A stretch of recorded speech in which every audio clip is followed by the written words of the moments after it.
안녕하세요. 한보람입니다. 세상에는 두 부류의 사람이 있다고 합니다. 덕분에라는 말을 입에 달고 사는 사람과 때문에라는 말을 입에 달고 사는 사람인데요. 덕분에를 달고 사는 사람들은 앞날을 향해서 굳게 나아갈 수 있지만 때문에를 달고 사는 사람들은 과거에 매달려서 제자리 걸음을 하게 됩니다. 우리의 인생은 분명히 내가 말하는 대로 또 말하는 방향을 닮아가기 마련이라는 점 기억하시면 좋겠습니다. 자, 그럼 오늘도 여러분 덕분에 행복한 시간 투자의 신 지금 시작하겠습니다.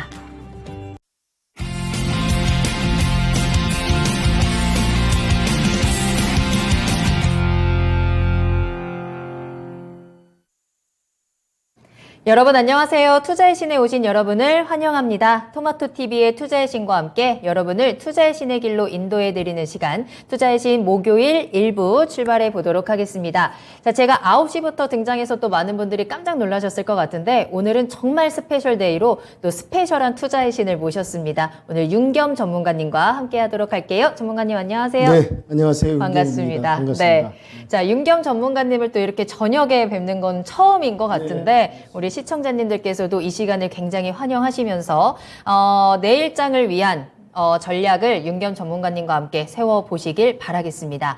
자, 지금부터 1시간 동안 시장에 대한 포인트 짚어드릴 거고요. 또 여러분들 궁금하신 종목에 대해서 또 빠르게 진단도 진행이 되니까요. 궁금하신 종목들 지금 바로 종목 상담 신청 보내주시면 되겠습니다. 자, 먼저 유튜브를 통해서 함께 하실 수 있습니다. 유튜브에 토마토 증권통 검색하고 들어오셔서 궁금하신 종목명, 매수가, 비중 남겨주시길 바라겠습니다. 또 전화로도 자세한 이야기 나눌 수 있습니다. 02-325-8200번, 325-8200번으로 문의 전화 주시고 조금 더 자세한 꿀팁들, 또 여러분들 종목에 대한 구체적인 이야기들 만나보시길 바라겠습니다. 자, 그럼 윤겸 전문가님과 함께하는 목요일 투자의 신 일부 출발을 할 거고요. 여러분들 함께 해주시고 있는데 출석 체크하면서 이야기 나눠보도록 하겠습니다. 자, 먼저 오늘 그래그래님 오늘 방송 시작하기 전부터 일찌감치 찾아와 주셨고요. 벙벙님도 잘 오셨습니다. 오늘도 뽀앵님이 9시부터 해요 라면서 인사 나눠주셨는데 자, 9시부터 11시까지 2시간 동안 저와 함께 출발해 보시죠.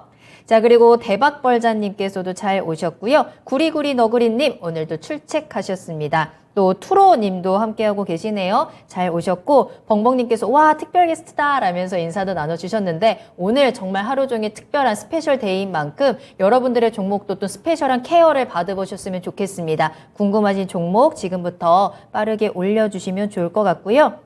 또 두릅조아님도 잘 오셨어요. 하늘이님께서도 지금 시장에 대한 또 이 경제 상황에 대한 궁금증 또 우려를 함께 남겨주셨는데 이 시장을 우리가 잘 이겨낼 수 있는 방법들 지금부터 만나보도록 하겠습니다.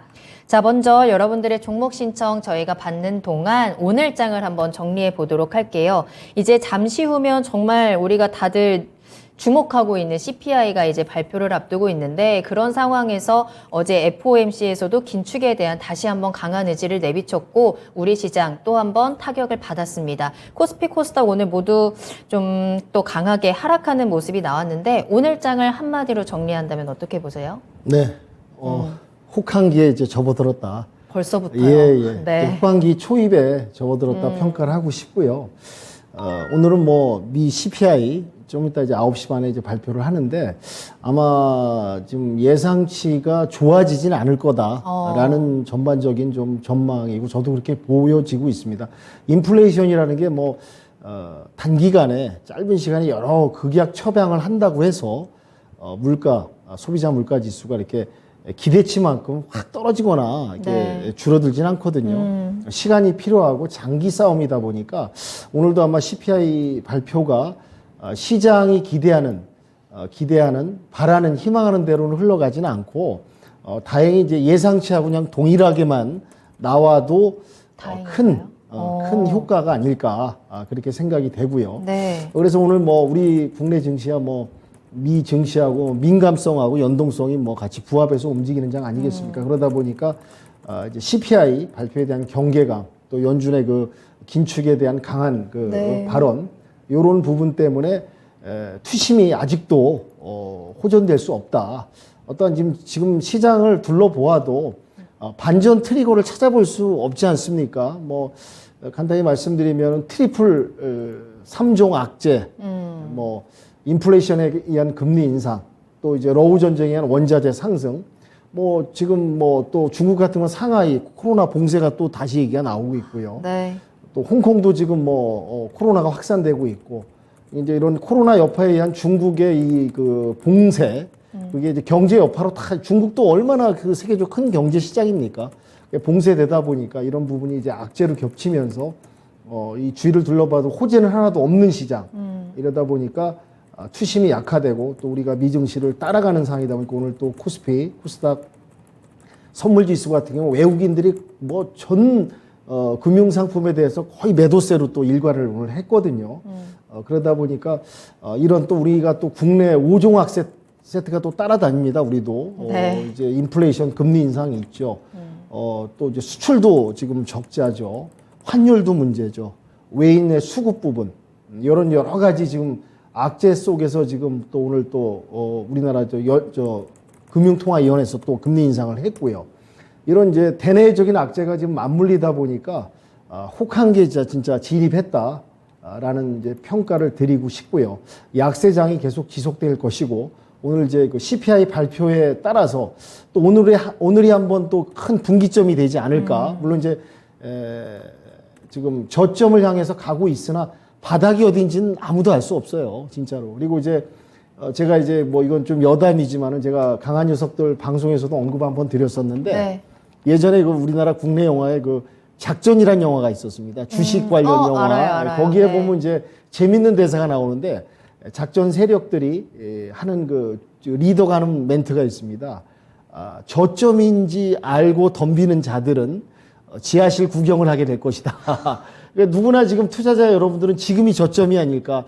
이 정도면 많이 맞아요. 과대 낙폭이고 네. 또 우리나라 이제 우리 증시가 세계 뭐 꼴찌 하락률 1위다 보니까 이 정도면 뭐 반등이 일어나지가 않을까 하는데 그걸 무색하게 도대체 저점이 어디고 바닥이 언제 알 수 없게 혼란의 장을 좀 만들고 있습니다. 맞아요. 그런 이제 뭐 영화에서 이야기가 있듯이 아직도 바닥은 예측할 수 없습니다. 그 누구도 지하실 몇 층까지 내려갈지 아무도 없으니까 이럴수록 이제 보다 신중하게 현금 비중을 많이 보유하겠지만 현금이 또 지금 시장에서 많이 물려서 없으실 거예요. 네. 그러니까 지금 시장은 뭐 혹한기 접어들었고 견디고 버티고 시간이 올 때까지 시간과의 싸움, 자신과의 인내와의 싸움이 아닐까 해서 좀 위로의 말씀으로 이왕 이렇게 된 시장 받아들이시고 뭐 전 세계가 모두 악재고 모두 어렵다 보니까 견디시라는 말씀에 위로의 말씀 드리면서 오늘 시장 한 줄평을 요 정도로 요약해서 말씀드리도록 하겠습니다. 네. 그래님께서 반지하 사는 사람은 너무 슬퍼요라는 댓글도 지금 보여주셨는데 우리 모두가 다 지금 똑같은 상황이 아닐까 싶어요. 사실 지금 계속해서 나오는 이슈라는 게 새로운 건 하나도 없거든요. 근데 그 이슈에 대해서 공포감이 좀처럼 가라앉지 않고 있는 시장입니다. 정말 이 악재를 좀 뚫어줄 확실한 호재가 필요한데 당분간은 그것도 쉽지는 않아 보이고요. 우리 투자자들은 계속해서 지치고 답답하고 화도 나고 이제는 어이가 없을 정도로 시장이 너무나도 힘듭니다.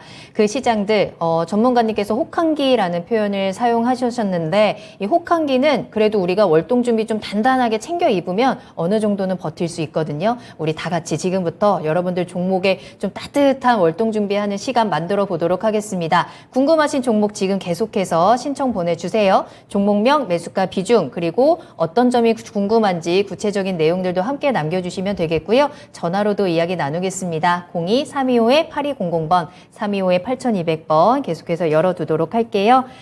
그 사이에 또 몬트리올의 아들님도 오셨고요. 전정희님 잘 오셨습니다. 이민재님께서도 항상 잘 보고 있습니다 라면서 종목 올려주셨는데 감사합니다. 저희가 하나씩 체크를 할 거고요. 박태진님의 이름도 보이고 있네요. CPI는 우리 시간으로 잠시 후에 9시 반쯤 이제 공개가 될 겁니다. 공개되는 대로 저희가 실시간으로 전해드리면서 이 CPI 발표로 인한 앞으로의 전망들 또 결과들 함께 분석을 해보도록 할게요. 벙벙님께서 뽀앵님 심심하시면 그냥 매일 9시부터 하세요 라고 하셨는데 그럴까요? 그것도 굉장히 좋은 방법입니다. 여러분들께서 반겨주신다면 저는 언제든지 준비가 되어 있어요. 자, 그럼 첫 번째 종목부터 바로 출발해 보도록 하겠습니다. 자, 그래님께서 올려주신 종목으로 시작할게요. SK텔레콤 올려주셨고요. 매수하신 가격은 5만 원입니다. 비중은 20% 가지고 계세요. 배당 보고 매수했는데 괜찮은가요? 라는 질문도 함께 올려주셨습니다. 이제 또 연말이 다가오고 또 요즘 같은 시장에서 배당이라도 받자라는 생각도 하실 것 같아요. 자, SK텔레콤 오늘은 48,550원에 거래 마쳤습니다. 앞으로 전망 어떻게 보세요? 네, 뭐 SK텔레콤은 뭐 통신 경기 방어주면서 뭐 SK텔레콤 기업에 대해서 뭐 더 이상 제가 뭐 말씀 굳이 안 드려도 뭐 무방할 것 같고요. 지금 이제 그 이 종목 상담해 주신 분도 어떤 이제 그 SK텔레콤 통신의 대장주면서 우리나라 뭐 기업의 뭐 선두 기업이죠. SK의 또 대표적인 기업이고 SK그룹의 그래서 이제 뭐 어떻게 보면 이제 배당이라는 것도 아마 좀 염두하고 투자하신 것 같습니다. 근데 이제 SK텔레콤 같은 경우도 지금 뭐 5G 사업에 있어가지고 뭐 아시다시피 5G 시장이 기대만큼 이렇게 크게 확산되거나 5G에서 뭐 큰 수익을 얻을 수 있는 그런 또 시장이 이제 이렇게 따라주지 못한 그런 부분이 있거든요. 또 이제 5G 같은 경우도 또 여러 문제점이 많았습니다. 요금들은 좀 비싸고 통신망은 또 부족하고 또 이 소비자들의 만족에 이렇게 통신이 이렇게 수신이라든지 이런 통신 부분이 또 서비스 가격에 못 따르는 부분 이런 부분이 또 이제 5G의 문제점이라고 볼 수 있고요. 그래서 이제 SK텔레콤 같은 경우도 지금 지금 이 통신이 포화 상태다 보니까 사실 이제 SK텔레콤이 이제 디지털 폰이 나오면서 지금 최근 20년간 고도 아주 크게 성장을 하면서 비약적으로 지금 올라오지 않았습니까? 근데 이제 이게 답보 상태고 또 통신 시장이 이미 포화 상태고 가입자 수라는 게 이제 한정돼 있고 예전에 가입자들끼리 통신사끼리 뺏어 먹고 번호 이동이라든지 큰 여러 가지 과정을 거쳐서 여기 왔는데요. 그래서 이제 SK텔레콤도 지금 여러 가지 변화를 시도하고 있습니다. 그래서 이제 어떠한 이제 AI 관련해서 신사업이라든지 또 여러 가지 이제 인터넷 TV라든지 브론드 매출 이런 부분이 이제 조금 증가한 매출 부분도 있는데 여하튼 이제 미래 성장을 위해서 달려가고 있고 여러 가지 이제 회사 이런 그런 그 시스템이라든지 미래 시장 정책에 맞춰서 나아가고 있습니다. 여러 가지를 또 이제 상품을 내세우고 있고요. 그리고 또 SK텔레콤 같은 경우 영업이익이라든지 해마다 이 매출은 그래도 꾸준히 유지하면서 상승을 하고 있습니다.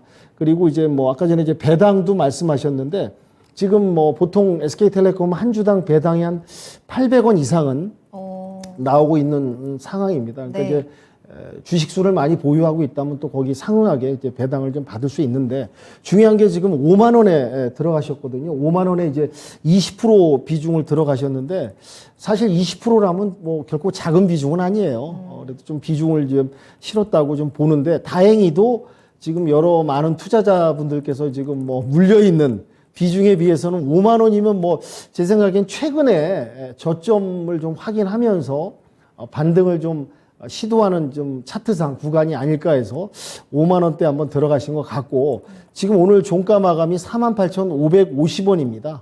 근데 이제 크게 이제 물려 있는 상황은 아니고요. 통신사의 또 대장주고 또 코스피 종목 중에서 또 상위에 랭크되어 있는 큰 기업으로서 어떠한 이제 주가의 어떤 큰 상승에 의한 수익을 보기보다는 이제 배당도 이제 말씀하신 대로 염두하고 또 저점 구간이고 많이 내려왔다고 생각하시고 들어가신 것 같습니다. 그래서 제가 봤을 때는 지금 상황에서는 크게 손절 구간도 아니고 많이 이렇게 손실을 본 건 아닙니다. 그리고 20%라는 건 이제 비중이 조금 있긴 하나, 글쎄요. 지금 아직은 여기서 손절이라든지 정리로 대응하시기보다는 조금 더 지켜보시면서 물론 지금 이제 전반적으로 약세장이고 하락장이긴 하나 지금 SK텔레콤도 이제 예전 주가에 비해서 많이 내려왔습니다. 근데 여기서 제가 봤을 때는 이런 그 통신의 대장주고 큰 기업이고 시총이 높은 기업이고 이런 기업들은 아마 지금 구간에서는 그렇게 과대하게 추가 낙폭이 있을 거라고는 생각을 하지 않습니다. 그러니까 조금만 더 지켜보시면서 예를 들어서 조금 반등해서 다시 이제 진입 구간으로 만약에 올 수 있다면은 비중을 조금 덜어내시고 이제 이 하반기 내년 초까지는 약세장이고 크게 반등할 수 있는 그런 모멘텀 시장 상황이 나오지 않는다면은 크게 또 기대는 할 수는 없다 보니까 반등해서 진입가까지 온다면은 비중을 약간 덜어내시면서 대응하시는 게 나을 것 같고요. 오늘 종가가 48,550원인데 제가 봤을 때는 조금 더 여유 있게 한 46,000원, 45,000원대까지는 좀 지켜보시면서 대응을 하셔도 된다. 조금 이제 빠질 수는 있겠으나 SK텔레콤 저는 앞으로 이 기업은 여러 가지 신사업이라든지 여러 가지 변화, 매출을 이어가고 있는 노력이라든지 또 매출도 좀 따라주고 있으니까요. 나쁘지만 않다. 또 이제 하반기에 배당 시즌도 오니까 그걸 좀 염두하시면서 두 가지 전략으로 해서 이제 배당도 받고 약간 진입 단가로 좀 반등해서 온다면 비중을 덜면서 비중을 축소하면서 중기적으로 좀 다가가면 어떨까 해서 이렇게 해서 SK텔레콤 정리 요약 말씀드리도록 하겠습니다. 네. 자, 첫 번째 종목 SK텔레콤 진단 도와드렸습니다. 나쁘지 않습니다. 배당에 대한 부분도 그렇고요. 현재 지금 들어가신 타이밍도 양호한 편입니다. 따라서 보유를 하시면서 배당받는 전략 괜찮다라고 평가를 해주셨고, 다만 현재 시장 상황을 고려했을 때 매수가까지 좀 반등이 나왔을 경우에는 비중을 좀 줄여보자라는 전략도 함께 참고를 해보시면 좋을 것 같습니다. 자, 이렇게 윤겸 전문가님과 함께 오늘 스페셜 데이로 여러분들 종목 진단 달려가고 있습니다. 궁금하신 종목명, 매수가 비중 계속해서 남겨주시길 바라겠고요. 전화 활짝 열려 있으니까요. 언제든지 이용하시기 바라겠습니다. 자, 그럼 다음 상담도 바로 만나보도록 할게요. 이번에는 유튜브에서 드룹조아님께서 올려주신 종목으로 살펴보겠습니다. HL만도 가지고 계시고요. 매수하신 가격이 63,280원입니다. 비중은 4% 담으셨는데 자동차 부품 나락인가요? 진단 부탁해요 라면서 올려주신 종목입니다. 이 나락이라는 표현이 정말 우프입니다. 오늘도 2%대 하락하면서 거래를 마쳤고요. 41,050원에 거래를 마쳤습니다. 시청자님께서 63,000원대 매수를 하셨기 때문에 올해 초에 늦어도 그때쯤 매수하셨을 것 같고, 그 이후에 이 종목 좀 여러 가지 변동성도 보여주기는 했습니다. 특히나 최근에 좀 강하게 또 내려오는 모습들이 보여지고 있는데요. 이 종목 좀 대응할 수 있는 방법이 있을까요? 네, HL만도 범현대가 그룹이죠. 앵커님 말씀하신 대로 이제 자동차 조향 장치라든지 자동차 부품을 주력으로 하는 기업입니다. 참 65,000원에 들어가셨다고 하는데 비중은 그나마 다행입니다. 65,000원에 좀 고점에서 상당히 고점에서 들어가셨고요. 그래도 위안이 된다면 비중이 작다는 거. 4% 정도면 예를 들어 65,000원에 잠깐만요. 63,280원에 들어가셨군요. 네. 63,280 거의 65,000원에 가까운 가격인데 63,280원에 한 20% 들어갔다면은 참 이게 깝깝하죠. 참 깝깝하고 지금 네. 앞으로 어떻게 풀어가야 될지 난감한 상황인데 비중이 좀 작으니까 그나마 조금 위안이 된다고 말씀드리고요. 오늘 종가가 41,050원에 이제 마감을 했습니다. 사실 이제 HL 만도 같은 경우는 기업의 실적이라든지 재무라든지 그런 게 이제 나쁘거나 앞으로 이제 비전이 없거나 희망이 없는 그 섹터 종목이라고는 말할 수는 없습니다. 분명히 이제 HL 만도 같은 경우는 이제 기업 평가 브랜드, 자동차 부품 관련 평가 브랜드에서도 지금 2위를 이번에 평가를 받았거든요. 그 얘기는 향후에 이런 시장이 열악한 시장이 이제 개선되고 어느 정도 시간이 흘러서 반전이 되고 저점을 딛고 이제 다시 시장이 회복된다면은 분명히 주가라든지 수급이 들어와서 회복할 수 있는 그런 기업이라고 저는 평가하고 싶은데 지금 워낙 대내적으로 지금 악재가 좀 겹치고 또 이제 이 자동차 관련 같은 경우는 이제 반도체 수급 공급 부분 문제들이 많이 제도돼 가지고 이제 생산 차질이 많지 않습니까? 요즘에 보면 고급차 제네시스 같은 경우도 신청한 6개월 이상 맞아요. 소요되고 저 지금 9개월째 기다리고 있거든요. 그러니까요.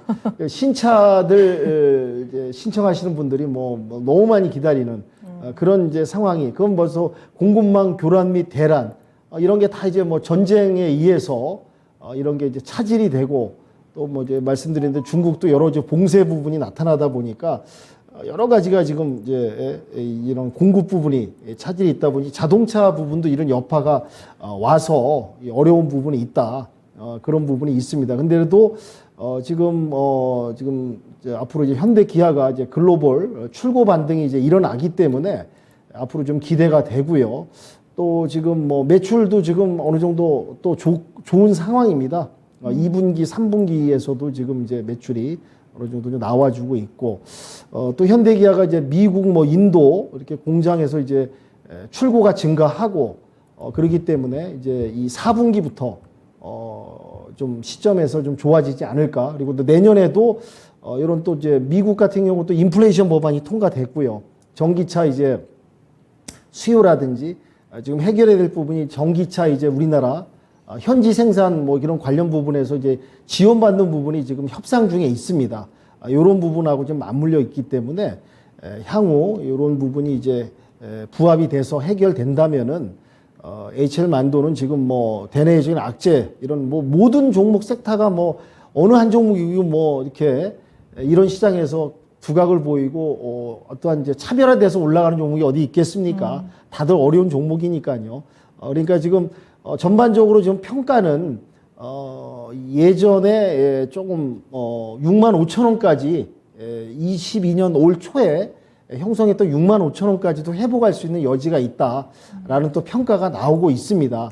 그러니까 뭐 지금 오늘 지금 4만 1,050원에 마감했는데요. 지금 이런 상황에서 뭐 그렇다고 해서 더 내려갈 걸 두려워해서 손절한다. 그러면 참 거의 의미 없는 손절이고요.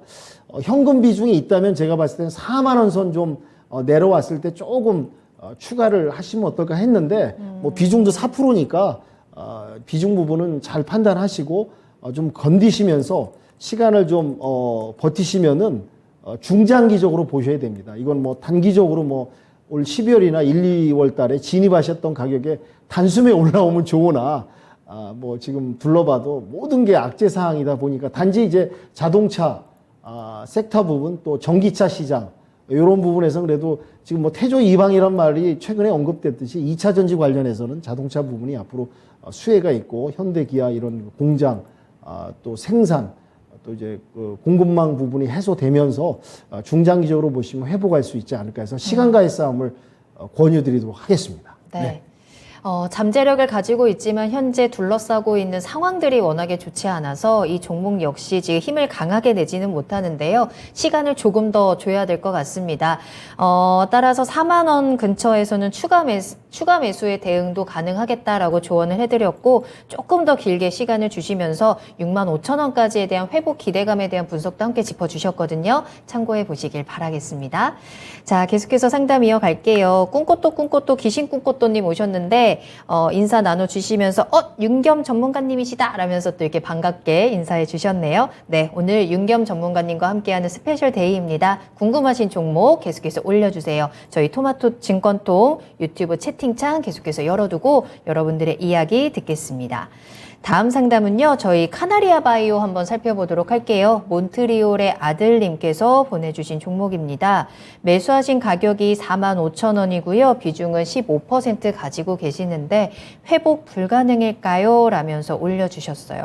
카나리아 바이오 오늘도 많이 빠졌거든요. 12%로 좀 급락한 종목이었고, 그래도 어제는 좀 강한 듯 하더니 하루 만에 또 다시 돌려 세웠습니다.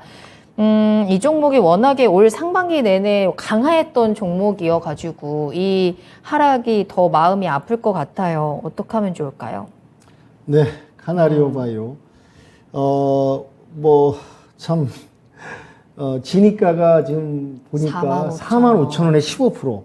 오늘 종가 마감이 19,450원입니다. 그러니까 이제 한마디로 반토막 이상이 나신 그렇죠. 거죠. 참, 또 한번 위로의 말씀을 드리고 또 이런 종목을 갖고 계신 분들이 어디 한두 분이시겠습니까? 투자하신 분들 모두 이제는 반등, 이제는 뭐 시장에 어느 정도 악재가 반영됐으니까 이제 회복하리라, 일어나리라, 이제 저점 구간에서 뭔가 좀 모멘텀이 좀 들어오지 않을까 했는데 안타깝게도 지금 너무너무 주변 뭐 온통 악재, 이제 좋은 소식이 없지 않습니까?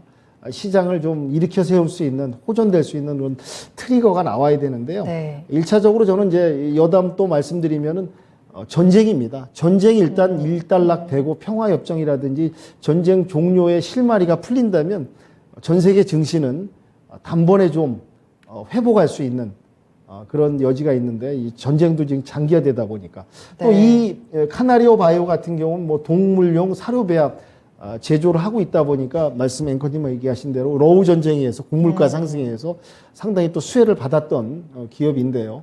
최근에 와서 이제 뭐 대내적 악재에서 계속 하락하는 내려오는 그런 차트를 보여주고 있고 내려오다가 이제 9월 한 26일부터 재차 반등을 해서 조금 올라가는 듯 했으나 다시 이제 눌림목이 와서 지금 오늘 19,450원에 마감이 됐는데요. 지금 몬트리올의 아들님께도 시간과의 싸움 부분을 말씀드릴 수밖에 없어요. 지금 이 상황에서 이 종목을 갖다가 뭐 어떠한 뭐 처방이라든지 특효, 쪽집게식으로 뭐 제안을 한다는 건 참 어려운 얘기거든요. 지금 반토막난 주가를 갖다 단숨에 뭐 그렇다고 그렇죠. 단번에 일어나기는 어렵고 그렇지만 이 기업이 지금 호재거리도 있습니다. 지금 이제 임상 실험, 난소암 관련해서 이제 임상 실험을 뭐 진행하고 있고요. 그게 이제 오래 고보맘이라는 이제 신약 그런 부분이 있는데요. 이 부분을 갖다가 이제 전 세계에 유통을 해서 어떤 이제 떨어진 주가를 일으킬 수 있는 그런 이제 모멘텀의 어떤 하나의 촉매제라고 좀 볼 수 있다고 좀 보고요. 임상 실험을 한 2년간 또 진행을 했습니다. 이 기업은 이제 말씀드린 동물 사료 이제 배합 제조 기술이 기업이면서도 요런 이제 난소암 관련해서 또 이런 바이오 관련해서 또 진행하는 이런 부분이 있습니다. 이런 부분이 또 호재인 부분이 있고요. 앞으로 이제 이런 신약이 수출돼서 매출과 직결돼서 된다면은 이제 시장상과 약간 호전된다면 충분히 상승 반등할 수 있는 여력이 있다라는 말씀드리고요. 근데 최근에 이제 그 세종 메디칼이라는 기업한테 이제 아시겠지만 BW 신주 인수권 부사채권이라고 그래갖고 이제 주식을 받을 수 있는 나중에 주식으로 이제 돌려받을 수 있는 그런 부분이 이제 800억 원 정도 이제 양수를 했습니다. 요런 부분 때 최근에 또 주가가 좀 빠지긴 했거든요. 요건 이제 시장에 이미 반영돼서 끝났고 기대할 수 있는 건 이제 난소암 관련해서 요런 이제 신약 부분이 또 이제 진행이 되고 또 글로벌 제약사하고 이제 파트너십 논의도 하고 있고요. 이런 이제 기업의 이제 노력을 좀 기대해 볼 수 있지 않을까. 그래서 그렇다고 또 지금 뭐 반토막 났다고 또 손절하는 거는 전혀 의미가 없으니까요. 시간과의 싸움을 좀 갖고 대신에 이제 15,000원이 좀 쌍바닥으로 지지대가 형성이 돼 있습니다. 그러니까 이제 15,000원 혹시나 이제 밀려서 내려온다면은 네. 그때 이제 현금 비중이 좀 있다면은 좀 한번 추가를 좀 고려해 보시는 것도 어떨까. 근데 지금 뭐 당장은 추가란 말씀을 좀 안 드리고요. 네. CPI 이제 뭐 좀 이따 이렇게 결과도 나오겠지만 그거 나온 이후에 또 시장상 그런 재편을 보시면서 대응하시면 어떨까라는 생각에서 장기 싸움이 필요하다.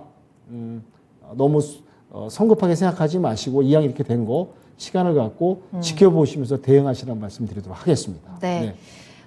정말 앞서 우리 오프닝에서 말씀해 주셨던 것처럼 주가가 많이 빠지고 지수가 많이 빠졌다고 해도 정말 어디까지 더 내려갈 수 있을지 지금 아무도 예상할 수 없는 상황이거든요. 또 워낙에 전쟁이라는 모멘텀을 가지고 강하게 올라왔던 종목이기 때문에 이것을 소화하는 과정도 필요할 것 같아요. 다만 그날도 다행인 것은 난소암 임상실험이라는 모멘텀을 가지고 있다라는 점입니다. 이 모멘텀을 좀 기다려보면서 우리 시간을 주고 여유를 가지고 이 종목의 대응 방법을 조금 더 고민을 해보면 좋을 것 같아요. 응원하도록 하겠습니다. 힘내세요. 자, 이제 시간이 드디어 됐습니다. CPI가 발표가 됐거든요. 지금 아래에 속보로도 나아가고 있는데 지금 언뜻 봐도 예상치 상회했다는 소식들이 굉장히 나오고 있어요. 일단 9월 소비자 물가지수 전년 대비해서 8.2%입니다. 예상치가 8.1이었기 때문에 예상치를 상회했고요.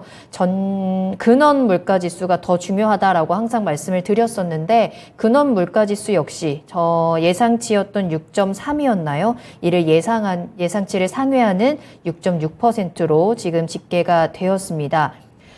예상치만큼만 나와도 다행이다라고 했었는데 지금 이거를 상회하는 수치가 나와서 시장이 굉장히 지금 흔들릴 것 같아요. 지금 보니까 미국채 10년물 금리도 딱 발표되자마자 지금 굉장히 또 상승하는 모습들이 연출이 되고 있거든요.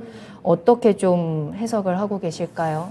예, 뭐 마찬가지로 이제 전월도 지금 최근에 미국에서 지표 발표가 계속 있을 때마다 예상치보다 이제 더 나쁘게 나왔었습니다. 계속해서 전달도 그랬고요. 최근에 네. 여러 가지 또 거기에다가 때 연준들의 그 인사들의 발언, 매파적인 발언 플러스 지표가 기대치보다 좋게 나오지 않는 결과.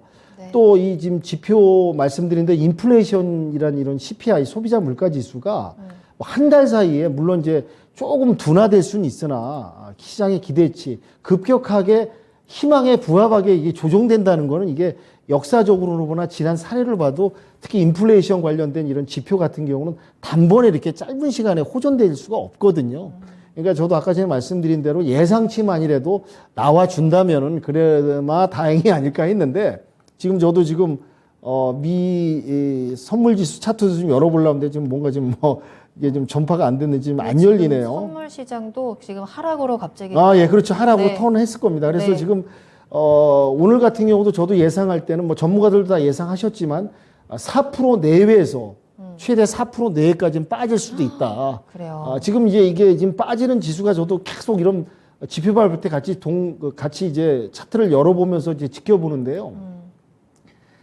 예전과 같지 않습니다. 예전 게 지표 발표가 이제 나오면은 좀 안 좋더라도 네. 어느 정도 빠졌다가 이제 반발 매수가 들어오지 기술적 반등이 일어나는데 전달 같은 경우도 지표 발표가 안 좋게 나올 때도 빠지는 폭이 그때 아시겠지만 2년 6개월 만에 최대치 폭 하락이 나왔어요. 그러니까 지금은 뭐 너무 악재에 둘러싸인 데다가 이제 거기다가 불난집에 기름을 끼얹는 격이어가지고 지금 이제 차트를 저도 지금 아직 열어보진 못했습니다. 지금 못했습니다만 이제 빠지는 속도라든지 빠지는 그런 그 차트 흐름이 우리나라 시간으로 새벽까지도 빠질 수 있어요. 그때도 보니까 아침까지 빠지더라고요. 발표하고 나서 아침까지.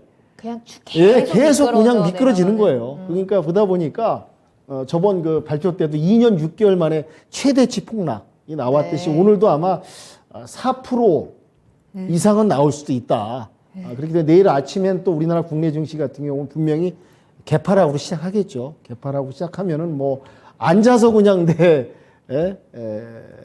갖고 있는 종목의 지수가 그냥 앉아서 빠지는 이런 이제 안타까운 상황이 생기는데 여하튼 오늘 몇 프로까지 빠질지 또 지켜보면서 내일장 대비해야 되지 않을까 그렇게 생각이 됩니다. 네. 그러니까요. 벌써부터 속상하네요. 저도 갑자기 목소리에 좀 힘이 빠지게 되는데 CPI가 예상치보다 높게 지금 나오면서 미국 시장도 크게 출렁거리고 있는 상황입니다. 벙벙님께서도 쌀집 울렁거려요라는 댓글도 남겨주셨고 아이고라는 이 한숨의 댓글도 지금 많이 보이고 있거든요. 미 선물 시장 이 발표되기 전까지만 해도 그래도 플러스권을 좀 보여줬었는데 발표된 이후에 마이너스 3%로 급격하게 빠지는 모습들도 포착이 되었습니다.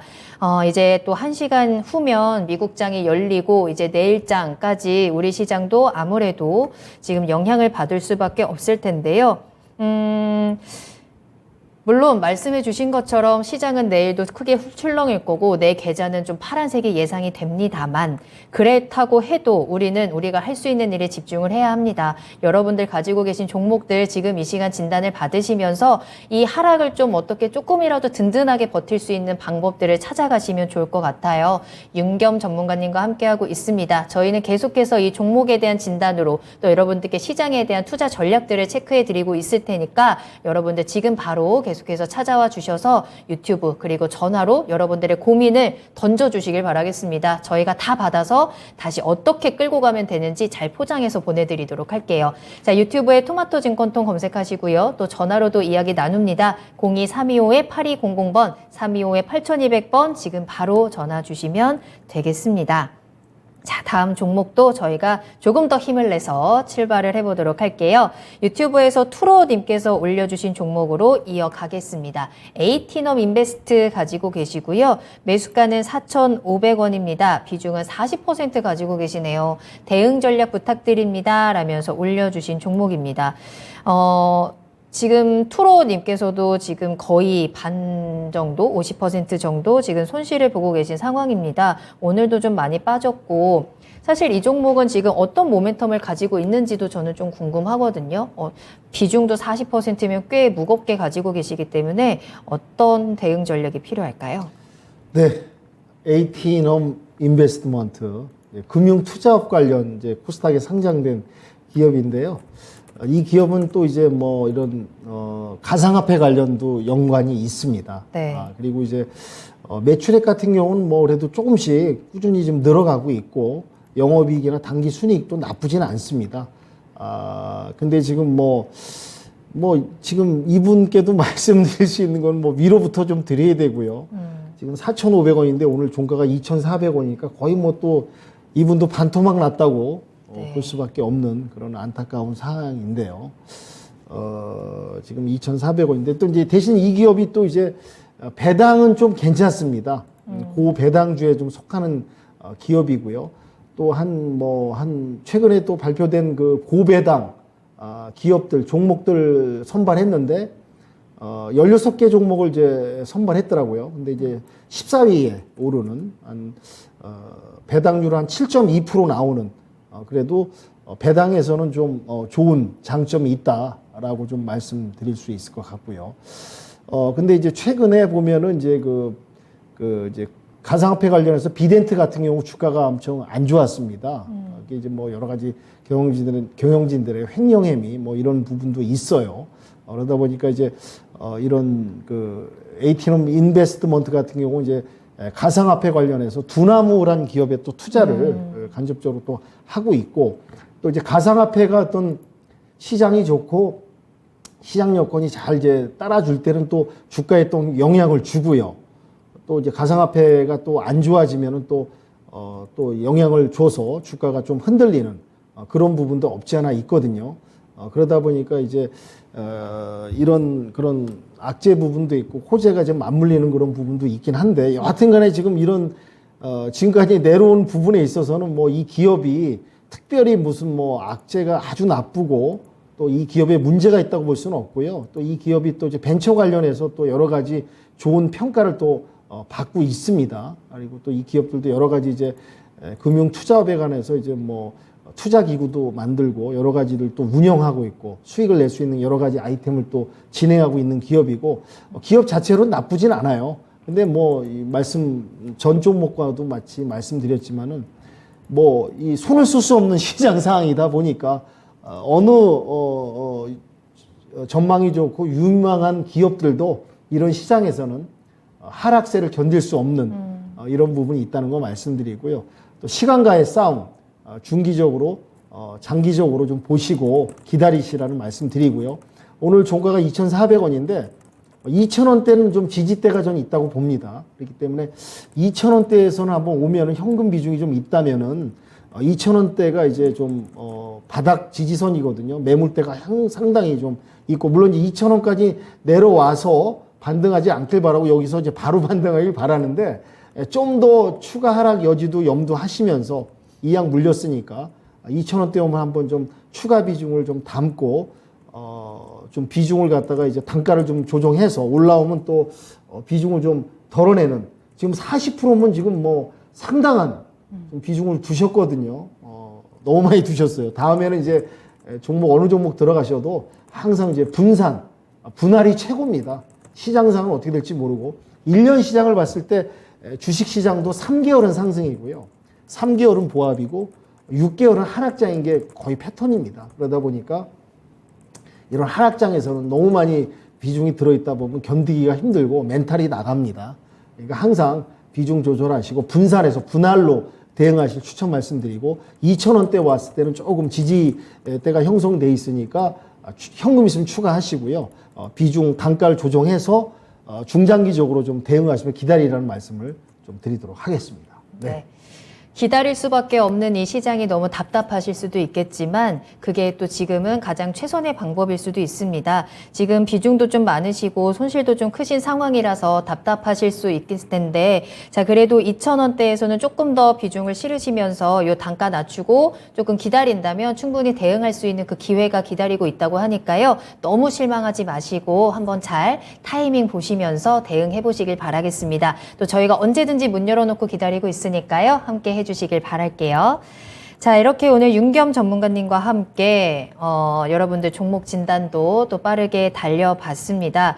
중간에 이제 CPI가 발표가 되면서 채팅창 분위기도 굉장히 열띤 토론의 분위기도 지금 진행이 되고 있고, 내일장에 대한 걱정들도 지금 많으신 것 같은데 여러분들 너무 걱정하지 마시고 그 부분들을 우리가 헤쳐나갈 수 있는 방법들은 얼마든지 있으니까요. 함께 해보시길 바라겠습니다. 자, 그럼 지금부터는 지금 같은 시장에서 우리가 또 어떤 포인트에 집중을 하면서 앞으로 시장을 바라봐야 되는지 미니 강의를 통해서 이야기 나눠보도록 할게요. 윤겸 전문가님 미니 강의 오늘 어떤 주제로 들어볼까요? 네, 지금 인플레이션을 잡기 위해서는 원자재 값이 좀 내려가야 되지 않겠습니까? 그렇죠. 거기에 또 핵심 원자재인 원유. 원유가 지금 큰 문제인데요. 네. 그래서 이제 원유 관련해서 이제 오페크 플러스 석유 수출 기구죠. 오페크하고 오페크 플러스가 있는데 요거 부분을 말씀드리면서 앞으로 향후 이제 원유 가격이 어떻게 진행되고 원유 가격의 움직임에 따라서 또 증시 주가도 큰 영향이 있거든요. 그렇기 때문에 오페크 플러스, 오페크에 관련돼서 원유 관련된 각국의 이해관계, 요거는 분쟁, 요 부분이 향후 어떤 영향을 미칠까 해서 미니 강의를 조금 오늘 간략하게 정보를 드리는 시간을 갖도록 하겠습니다. 알겠습니다. 지금 오펙 플러스에서는 계속 이 석유에 대한 여러 가지 또 입장들을 내놓고 있는 상황이고 그에 따라서 국제유가도 많이 출렁거리고 있는데 한번 지금부터 어떤 포인트가 있는지 자세하게 이야기 나눠볼게요. 미니 강의 본격적으로 출발하겠습니다. 네. 이제 오페크 오늘 플러스에 대해서 간단하게 좀 설명을 드리겠는데 여러분 다 아실 겁니다. 오페크가 어떤 기구고 오페크 플러스가 어떤 기구인지는 제가 길게 설명을 안 드려도 이제 이해하실 거라고 좀 믿고요. 먼저 이제 오페크를 좀 간단하게 설명드리면은 이제 1960년에 이제 결성된 석유 수출국 기구입니다. 그러니까 이제 석유는 모든 전 세계에서 나는 나라가 정해져 있고요. 또 우리나라처럼 석유 한 방울 안 나는 나라가 있습니다. 그래서 특히 우리나라 같은 경우는 이제 석유에 대한 희망과 꿈이 기대치가 상당히 있어갖고 예전 역사로 돌아가면 이제 1979년 때 우리나라 이제 제7강구라는 지금도 이제 이 개발할 그 기구가 그 지역이 있습니다. 근데 아직 이제 석유가 확실히 나지는 않은 상황인데 그때 이제 석유 산유국의 부푼 꿈이 있듯이 참 이 오페크 석유 수출 기구라는 나라는 참 우리나라 입장에서는 부러운 국가입니다. 석유 한 방울 안 나는 나라에서 입장해 봤을 때는 참 어떻게 저 나라는 복이 많아서 석유가 이렇게 나오나. 우리나라 같은 경우는 우리나라 같이 기술력 좋고 머리 좋은 민족이 석유만 나면 그렇네요. 세계 최부 강국이 되지 않겠습니까? 그래서 네. 하여튼 요런 이제 60년에 결성된 석유 수출 기구. 자기 나라 석유 생산국의 이익에 부합하게 해서 힘을 모아서 만든 기구라고 볼 수 있고요. 그 다음에 오페크 플러스라는 기구는 그때 이제 그 참여한 국가 외에 기타 나라들이 또 이제 기구를 만들어서 오페크하고 오페크 플러스가 같이 연합해서 석유 시장을 갖다가 가격을 결정하고 증산과 감산을 이제 번복하면서 이제 진행하고 있습니다. 그래서 오늘 이제 미니 강의에서 오페크 플러스, 오페크를 말씀드리려고 하는 게 가장 중요한 원유 가격. 지금 최근 오늘까지 한 87달러 평균 네. 달리고 달리고 있습니다. 최근에 110달러까지 올라갔다가 조금 내려오긴 했는데요. 지금 이제 원유 값이 앞으로 어떻게 나아가느냐 따라서 이제 수출하는 국가들 또 각국의 지금 사정에 의해서 지금 경제가 지금 좌지우지되고 또 이 원자재 값 상승, 석유 값 상승은 또 증시에 결코 좋은 영향은 아니죠. 기업들한테도 부담이 되고 나라 전체 살림에 부담이 되다 보니까 이런 부분이 좀 문제인 것 같고요. 지금 문제는 이제 증산 부분, 감산 부분이 지금 대두된다는 거, 충돌된다는 거. 요게 지금 가장 큰 문제입니다. 그래서 각국의 이해관계가 지금 맞물려 있는데 특히 미국 같은 경우는 입장이 지금 이 오페크나 오페크 플러스 기구 국가들이 감산을 하기를 원합니다. 그쵸. 바이든 대통령도 사우디를 방문해서 빈셀만 왕자를 만나서 이제 감산에 좀 협조해 달라.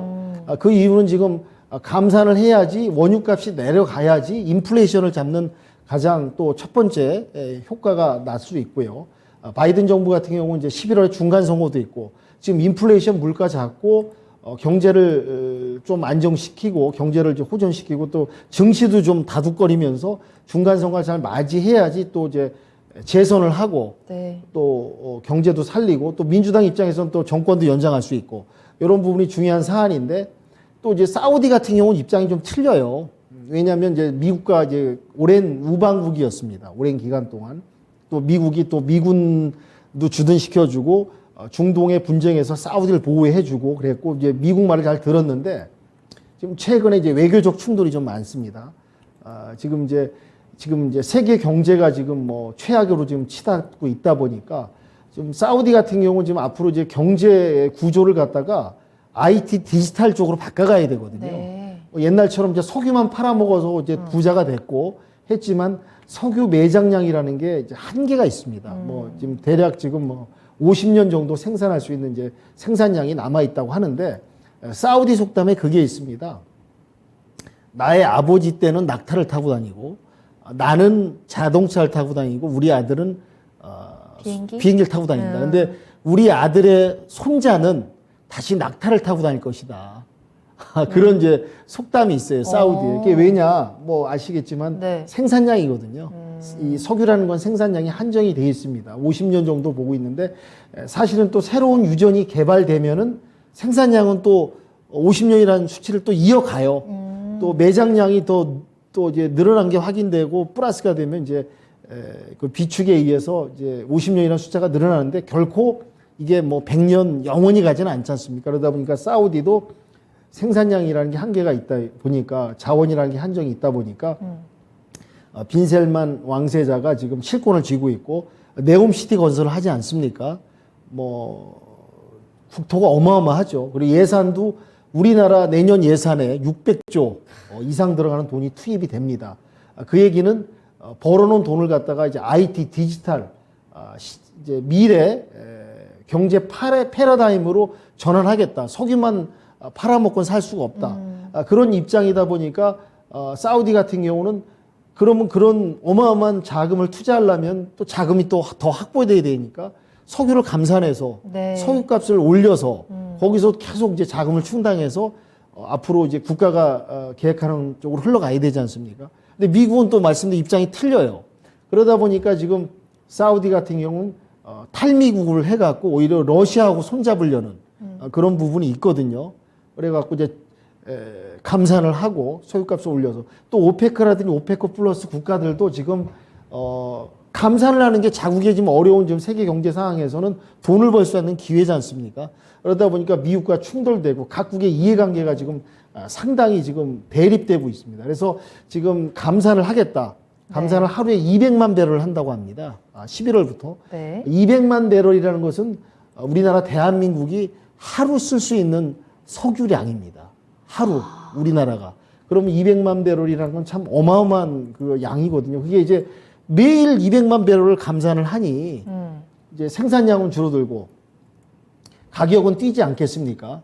그러다 보니까 이제 오페크라든지 오페크 플러스 국가들은 유리하고 또 러시아 같은 경우는 사우디 편을 들 수밖에 없어요. 러시아 같은 경우는 이제 원유 또 오페크 플러스에 가입된 국가고 원유가 또 주 원자재 천연가스도 있지만 원유를 또 많이 수출하거든요. 그럼 이제 러시아 같은 경우는 이제 전쟁으로 관련해서 뭐 이제 돈도 많이 필요하고 푸틴이 여러 가지 이제 목적이 있고 하다 보니까 또 이제 러시아를 제재하기 위해서 원유 상한제를 제시를 했었습니다. 그 얘기가 나왔는데 그게 지금 뭐 유명무실한 그런 상황이 지금 됐습니다.